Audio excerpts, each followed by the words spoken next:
Assalamualaikum warahmatullahi wabarakatuh. Nama Ainun Sidabria, NIM 1223010014, mata kuliah Politik Hukum, jurusan Hukum Keluarga kelas 2A. Nah, pada materi pertama yaitu membahas tentang konsep dasar politik hukum. Terdapat definisi menurut beberapa para ahli. Yang pertama, menurut Belanda, bahwasanya politik hukum ialah rechtspolitik.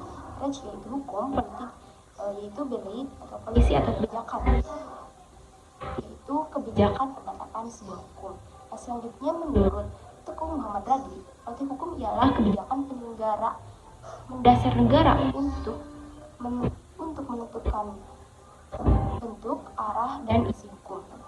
Nah, dan selanjutnya menurut Padmowajono, bahwasannya politik hukum ialah ius constituendum, harapan atau cita-cita sebuah hukum, bagaimana sebuah proses pembentukan cipta hukum yang ideal. Nah, selain itu juga ada menurut Sucipto Harjo, J.K. Appledom, dan juga Surjono Sukanto. Nah, dari beberapa definisi menurut para ahli tersebut dapat disimpulkan bahwasannya politik hukum ialah aktivitas sebuah hukum yang di dalamnya membahas konsep asas serta tujuan dari hukum itu sendiri, yang di dalamnya melibatkan banyak orang dan dibuat oleh bidang eksekutif dan bidang legislatif. Nah, tadi setelah definisi politik hukum, ada ruang lingkup dari politik hukum, yaitu yang pertama nilai-nilai dan aspirasi, yang kedua perdebatan dan perumusan nilai-nilai dan aspirasi, yang ketiga penyelenggara negara yang berwenang merumuskan dan menciptakan politik hukum, lalu ada peraturan perundang-undangan, faktor-faktor, dan juga pelaksanaan. Nah, setelah ruang lingkup ada batasan politik hukum, yaitu yang pertama ruang gerak politik hukum suatu negara, yang kedua politik hukum kekuasaan dan warga masyarakat, dan yang ketiga lembaga-lembaga yang berwenang. Nah, ada hubungan antara politik hukum dengan yang lainnya, yaitu yang pertama dengan ilmu hukum, ini harus jelas dan juga harus paham. Yang kedua ada hubungannya dengan hukum tata negara, lalu ada ilmu ekonomi, administrasi negara, dan juga ilmu politik. Nah, politik hukum apakah ilmu? Ada yang disebut dengan pengetahuan, ada yang disebut dengan ilmu.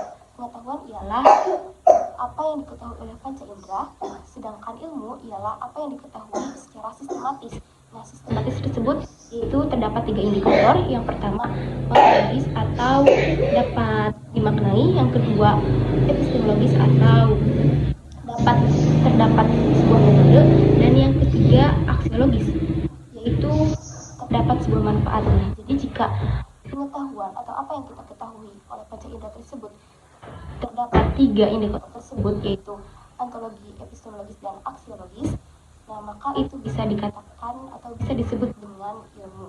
Pada materi berikutnya yaitu tentang relasi antara politik dan hukum. Nah, bahwa politik dan hukum ini sangat berbeda, tetapi telah ditemukannya relasi sehingga bisa menyatukan antara politik dan hukum. Apa aja sih? Yang pertama, menurut John Austin, bahwa law is the command of the lawgiver, yaitu sebuah hukum tergantung kepada siapa yang berkuasa atau siapa yang memberikan perintah, maka produknya pun tidak jauh berbeda. Nah, selanjutnya menurut Hans Kelsen, bahwa tidak ada hubungan antara politik dan hukum, dan hukum itu adalah cita-cita yang ideal. Selanjutnya menurut Stephen Theory, bahwa norm atau sebuah hukum yang lebih rendah tidak boleh bertentangan dengan hukum yang lebih tinggi, dan bagaimana perubahan hukum untuk mencapai cita-cita hukum. Nah, selanjutnya menurut Donner terdapat beberapa poin. Yang pertama, hukum di bawah koordinasi politik yang memegang sebuah hukum. Yang kedua, keseimbangan politik. Yang ketiga, definisi kekuasaan. Dan yang keempat, evolusi atau produk hukum tergantung ideologi politik tersebut. Dan yang kelima, sosial ekonomi. Nah, lalu menurut H.L.A. Hart yaitu bergantung pada pemerintah, dan menurut Lord Acton mempengaruhi 3 hal. Yang pertama, isi atau substansi hukum, yang kedua struktur hukum, dan yang ketiga budaya hukum. Nah, selanjutnya itu menurut mutualisme yang saling berkaitan dan juga saling menentukan.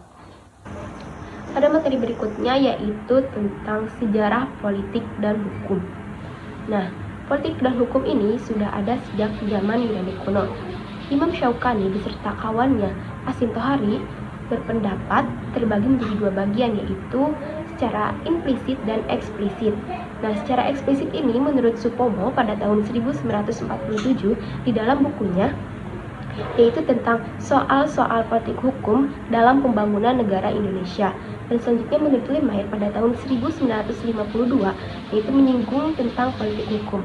Dan menurut Belleroy pada tahun 1953 yaitu Destre Politik Ius Constitutum menuju Ius Constituendum. Menurut Utrecht pada tahun 1961 bagaimana perkembangan politik hukum sebagai disiplin ilmu karena adanya kegelisahan dan ketidakpuasan para sarjana hukum dan politisi hukum terhadap metode atau penemuan hukum sebagai antitesis terhadap aliran hukum. Nah, seiring berkembangnya zaman dan dinamika masyarakat, maka hukum harus menyeimbang. Selanjutnya tentang politik hukum Islam. Menurut Ibnu Taimiyah di dalam bukunya Siyasah Syariah fi Islah Ra'iyah al-Ra'iyah atau politik hukum Islam, yaitu pengaplikasian dari al-maslahat al-mursalah, sebagian ulama mendefinisikan perluasan peran penguasa untuk merealisasikan kemaslahatan umat sendiri selagi tidak bertentangan dengan agama. Hubungan antara agama dan negara ini tidak bisa dipisahkan. Maka hubungan antara agama dan negara yaitu mutualisme atau saling membutuhkan. Nah, berkaitan dengan hal itu, maka ada beberapa pemikiran menurut Ibnu Taimiyah.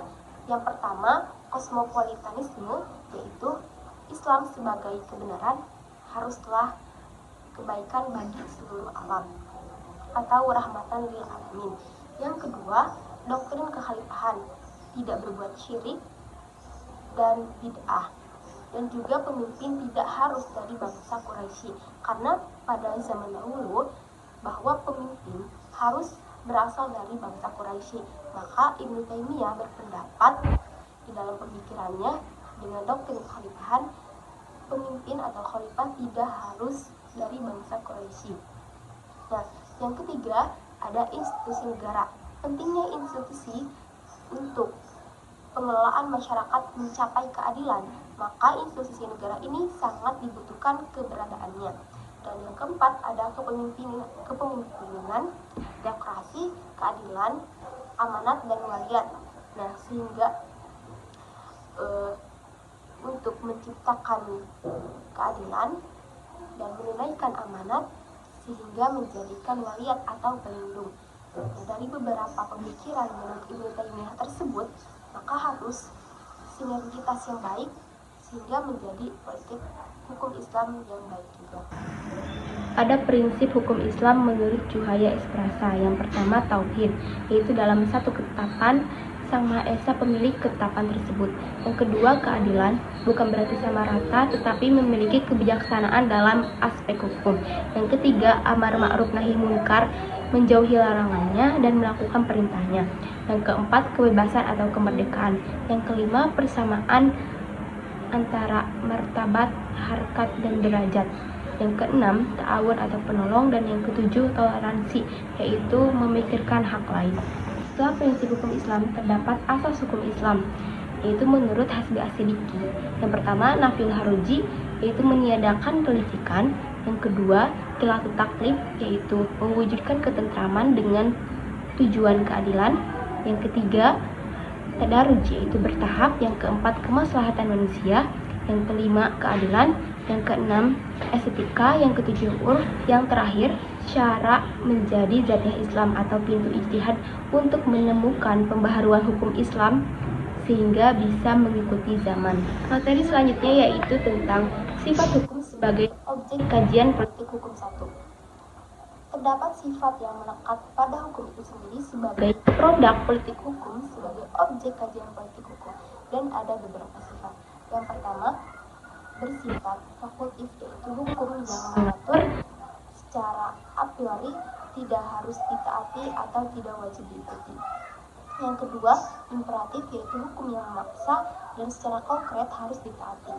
Yang ketiga, represif, yaitu terciptanya ketertiban. peraturan keras dan terperinci, kebebasan bertindak, persetujuan, dan kritik. Dan represif ini lebih tegas dibanding dengan imperatif. Pada materi terakhir yaitu tentang sifat hukum sebagai objek kajian politik hukum 2, terdapat 3 sifat. Yang pertama progresif, yang kedua otonom, dan yang ketiga responsif.